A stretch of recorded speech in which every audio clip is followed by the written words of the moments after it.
Hello, everyone. I'm John Higgins, contributing writer to Film and TV Now, and I'm delighted to welcome one and all to this interview special with the multi-talented Amber Doig-Thorne, who recently appeared in the horror film Winnie the Pooh, Blood and Honey, a subversive and perverse take on the classic children's tale that personified many a Disney animated film. Whether or not you think it's about a bloody tiger, I don't know, but that's another story. Anyway, Amber has appeared in 100 productions, including 23 features, such as the aforementioned Winnie the Pooh. And she's also an established presenter, interviewing top talent like Emily Blunt, Keanu Reeves, and Jessica Chastain. I am envious, Amber, but a warm welcome to you. Thank you very much. It's lovely to meet you. Great. Okay, so let's start off. I understand you are based in both London and Los Angeles. I mean, how do you dovetail your commitments at present?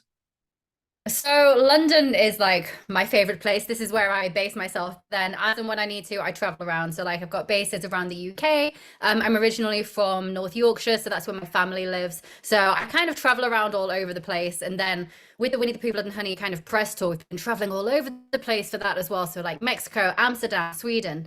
So sometimes I feel like I don't really have a home anywhere. I'm traveling all over the place, but I love it. I wouldn't change it for anything. Okay. So what was the spark that got you into acting and content creation? hmm so they're kind of two very separate things for me. So acting, I've known that I have wanted to be an actor since I was a little girl. I think the moment where I kind of realized is when I was watching Titanic, and I remember it made me cry, and I was incredibly young. And after the film, I remember saying to my mum and my dad, like, "Why do I feel like this? What is this? I don't know these people." And my parents explained, they're actors and this is their job. It's like bringing these characters to life. And I was like, "Ooh, acting." And that's kind of where I caught the acting bug, I think. And I did as much acting I could at school, theater productions, plays, musical, pantomimes. I always knew it's what I wanted to do.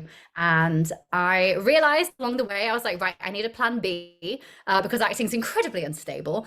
So I went to university, did a degree in theoretical physics. And when I graduated, alongside the acting, I did 3 months training at RADA, a month at the Beverly Hills Playhouse in LA, which was amazing.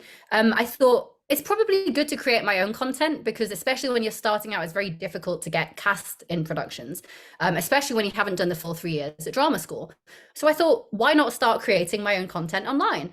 So I would produce original comedy shorts, which I wrote, directed, edited, did the lighting, camera, sound, everything. And I genuinely think that learning to do all of those behind the camera roles has actually made me a better actor in front of the camera because I have more of an understanding. So even though I say like the acting and the content creation are very separate, it's all creative. And I think all of the skills kind of lend to each other in a way, which is really nice. Okay, so you currently appear in BBC Three's Laugh Lessons. So tell us more about this and also about your experiences working on the show, and also in terms of how BBC Three can be a platform for a talent like yourself. Yeah, so with BBC Three, that's incredibly exciting because that's my first ever official writing credit. So I was commissioned as a comedy writer performer by BBC Comedy, and the sketches originally went on BBC iPlayer, then BBC Three, and now obviously it's a TV channel again, which is nice. So my sketch is on TV. And they were looking for young talent originally from the north of England, and they wanted people to pitch an idea which could become a 3 minute comedy sketch. So I pitched a couple of ideas. They actually really liked two of them. So I ended up working on two scripts simultaneously until the final deadline, and then they picked which one was their favorite. And it was really cool because that was my first experience being on a big set where I've actually written something, because before it's just kind of small comedy sketches where it would be either myself playing a few roles or very occasionally, I'd have a team of like a director, a videographer, a couple of other actors. But I mean, this was BBC Three, so it was quite a big deal and it was very overwhelming, but I really enjoyed it. And I think moving forwards, I'd really like to do more like writing and especially directing as well. I love directing. Okay, so my next question's about social media. Now, listen, I am not going to boast, and I'm not even going to go there because I saw the statistics for this, and I'm going to read them out because even Okay. I'm staggered. But I'm going to go through this. So people stand by, do not fall down. But this is what I looked at. So you have a main Instagram, 309,000 followers, a Facebook page, 1.2 million followers, a Snapchat page, 540,000, a Facebook profile, which is 460,000 followers, a TikTok with 299,000, a YouTube with 114,000 subscribers. You've got a second Yes. Instagram, which is 30,000 followers, and you've got Twitter, 20K. Have I missed anything out? No, I think that's everything. Okay. No, it's all right. No, I mean, my point is from a serious point of view, because what's interesting is, and I think this is absolutely fantastic, Amber. I mean, first of all, congratulations, because I think you seem to be somebody who knows how to use. I mean, I use them. I mean, but mine is basically. I mean, mine is probably the cardboard cutouts at the bottom of the social media thing for me. But maybe one day, but I don't know. So what I'm curious to know, and this is actually a double question, is how do you with all that kind of traffic online, how do you curate and manage your following? That's the first question. And also, what advice can you give people who want to increase their appeal and reach across channels to the extent like yours? So I never really had the intention to grow a following, and I think that's one of the weird reasons why I did grow such a following, because to me, I was just posting videos because I liked them, and I thought I'll just create my own acting roles in a way and post them online. And when I started, I didn't even have like YouTube or Instagram or anything. I literally had a Facebook profile, and that's how I started. And that grew to about 500,000. And I was like, oh, okay, people like these sketches. Let me make a Facebook page. Let me make a YouTube. And that's kind of where it all grew.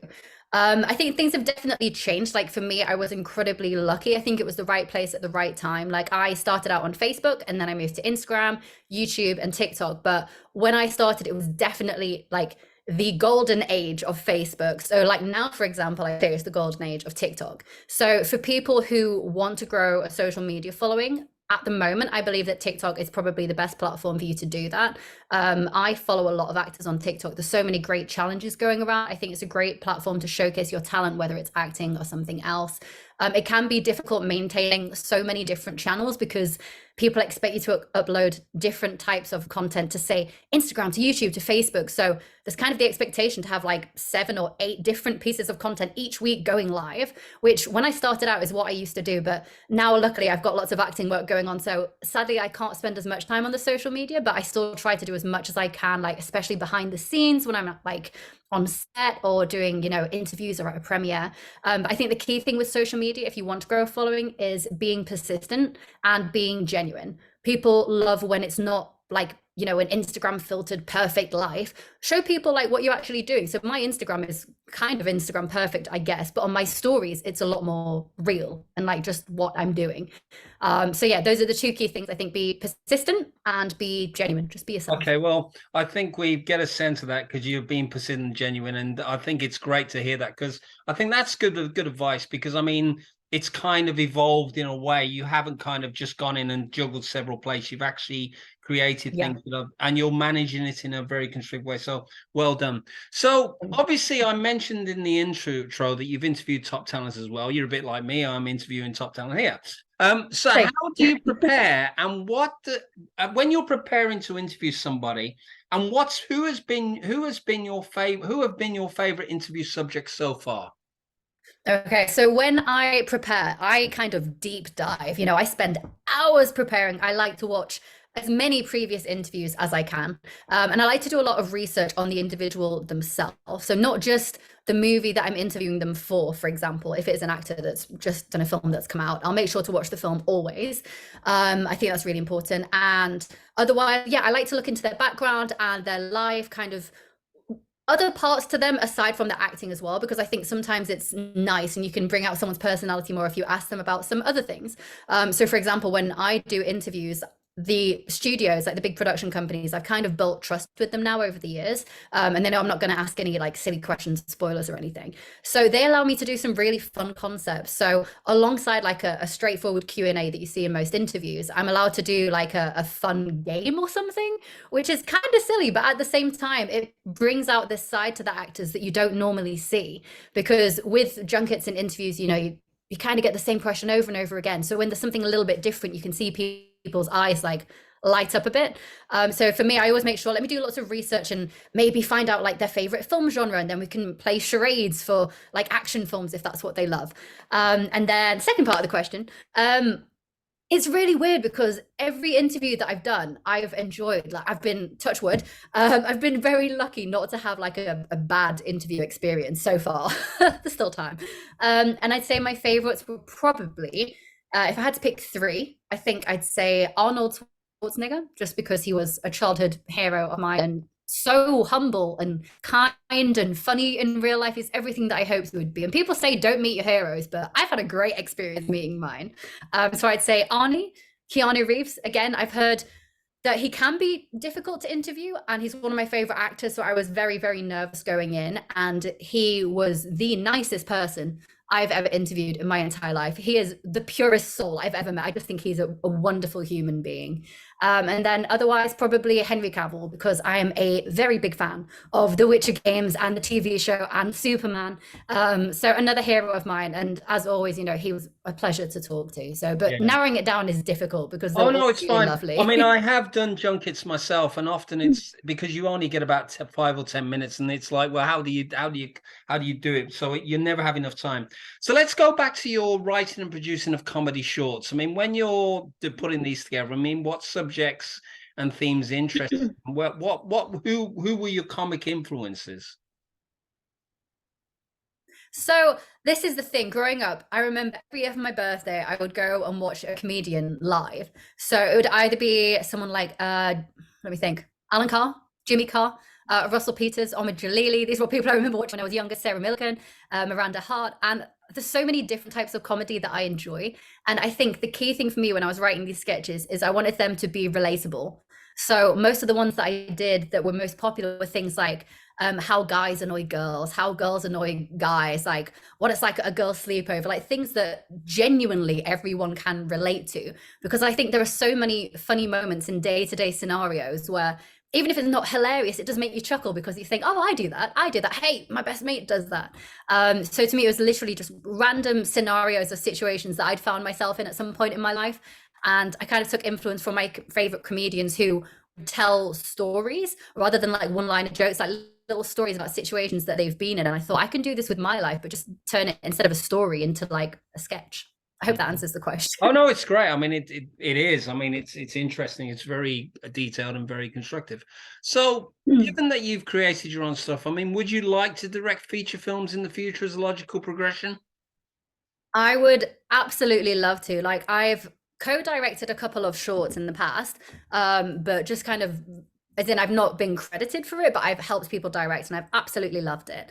And producing is something I'm really interested in as well. Like I co-produced a documentary, quite a big budget comedy short, and I'm co-producing a Viking film about the Indo-Slavic paganism at the moment called Dying Breed, which we're filming in Sweden and Ireland, and I also play the lead role. So I do have an interest in other parts of the film industry aside from acting. So I think once I'm really, really happy with how I'm doing as acting, then I'll probably branch out into directing and try and do like what Ben Affleck does, where he kind of writes, directs, and acts at the same time. But he is like the talent. I'm like down here, so I need to work up a little bit first. Oh, that's a great answer. I mean, I wish you well with that. So obviously, let's talk about gender and the entertainment industry and everything else. I mean, we've gone through Me Too, Time's Up, and all that stuff. We know what that's about. So when you look at where the challenges are, I mean, where do you feel progress has been made, and what would you like to see improve for the future? So I was actually talking to my parents about this the other day, and they were asking me, as an actress, what were my experiences when I started out versus now and how it's changed. So I've definitely noticed that I've only been acting, I think, 6 years now, but even in that time, I have noticed a difference. And I think the industry is changing for the better. It's not changing as quickly as I'd like, especially when it comes to representation, but it is changing. So, for example, with gender, I do think it's still a male dominated industry. And I feel like it's normally men in positions of power. Like the majority of film sets that I work on will have a male director, male first AD, predominantly male crew, to be honest. And whenever I join a project and I see, for example, like a female cinematographer, director of photography, that's such a rarity. I get so excited and it's really nice.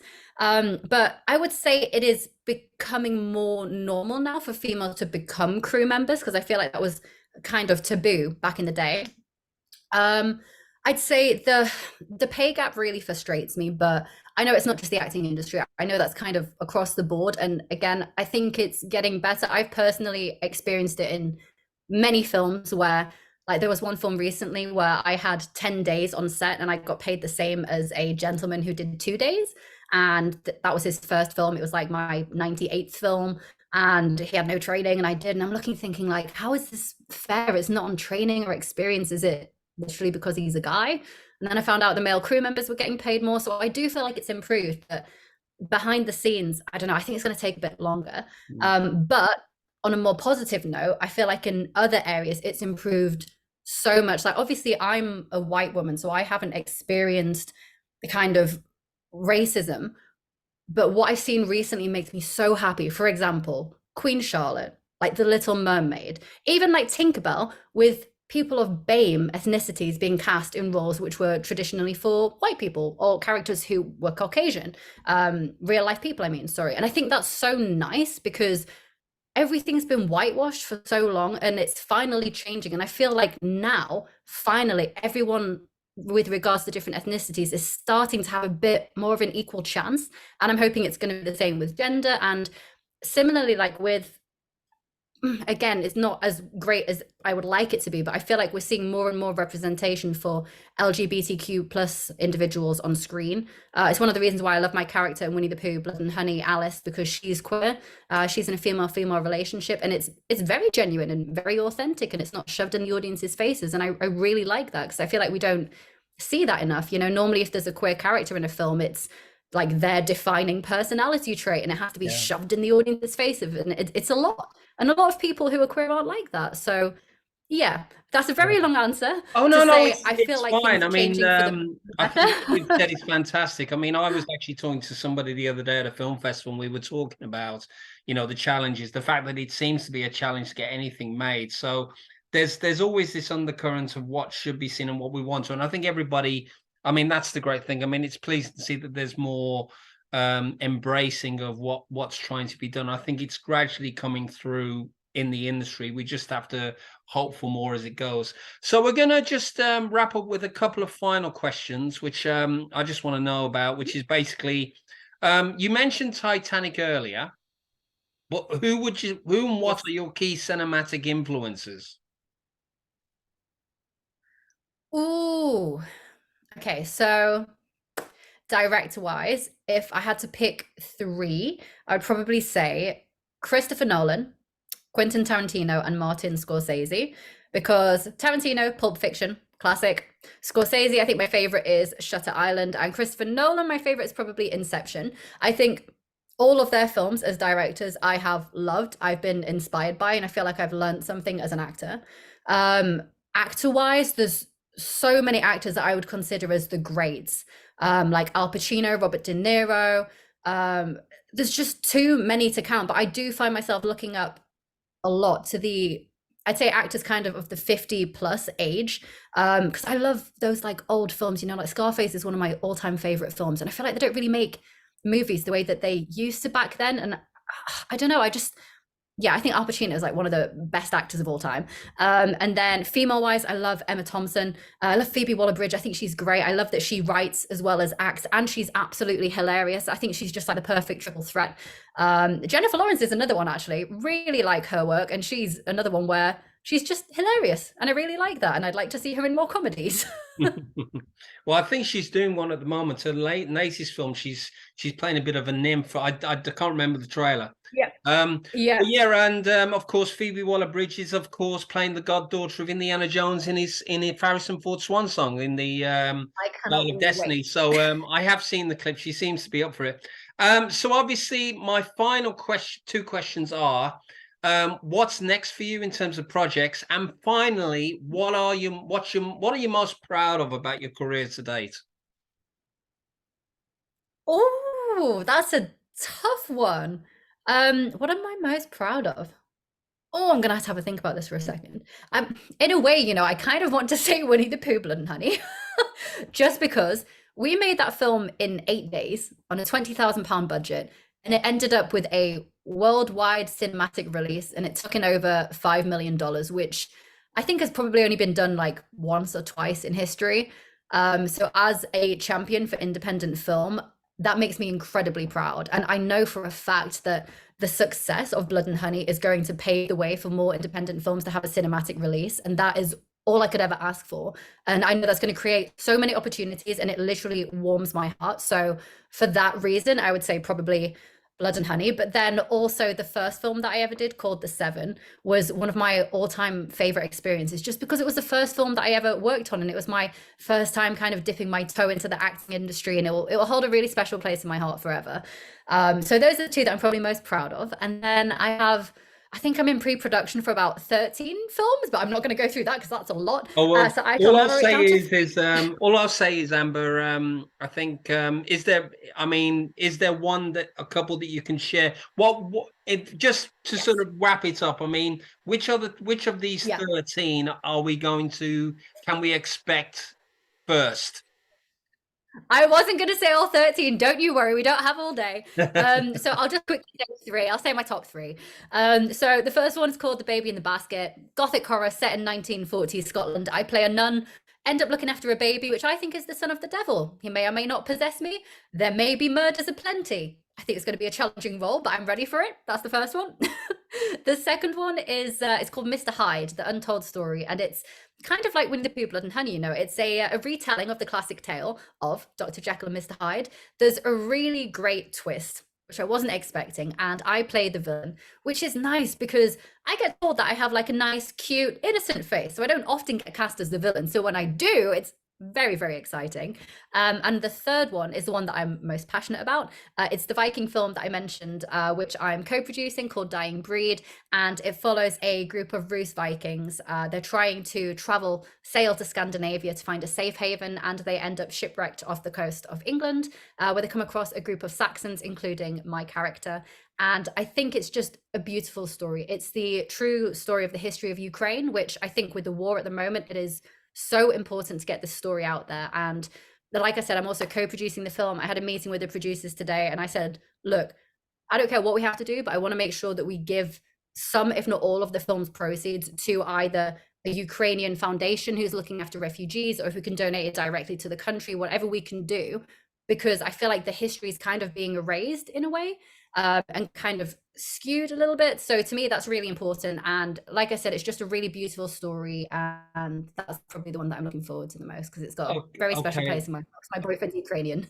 Okay, well, listen, Amber, I'm out of breath anyway, but thank you very much for your time and efforts today. Do check out Laugh Lessons on BBC Three, and do check out Winnie the Pooh, Blood and Honey. I mean, as I say, congratulations. Follows in the footsteps of Blair Witch and Halloween as truly successful independent films. And just wrapping up, you can watch this interview, this and other interviews of mine alongside on the official YouTube channel, John Higgins Film Review. And you can, of course, read more articles, reviews, and interviews at filmandtvnow.com. So, Amber, thank you again, and thank you very much for watching. Thank you.